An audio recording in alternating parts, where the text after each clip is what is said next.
All right, it's time for Pressure Points, where we look for market dislocations to find you investing opportunities. And today, we look at the best bond returns in the world year to date and why they could also be the most at risk. So U.S. Treasury is clearly the safe haven of choice, but for double-digit returns in less than 2 months, you had to have your money on Hungary this year. Take a look.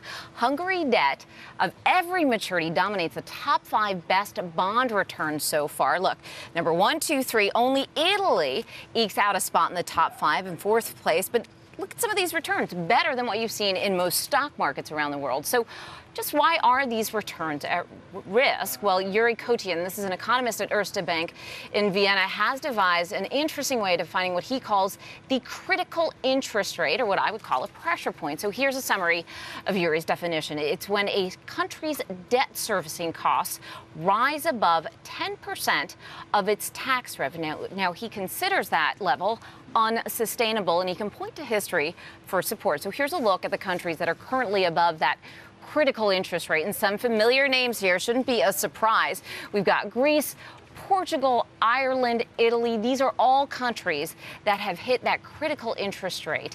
And as we all know, any one of these going under or potentially going under can cause a lot of panic. That's what we saw at the end of last year. Well, getting back to Hungary for a moment, it is the next country in that list that could break through that critical interest rate, just a 60 basis point move upwards in interest rates, which based on where rates are now in Hungary is about a 10% move. And that would put Hungary in this critical interest rate zone, and we could start seeing this country start to dominate the headlines out of Europe next, and not in a good way.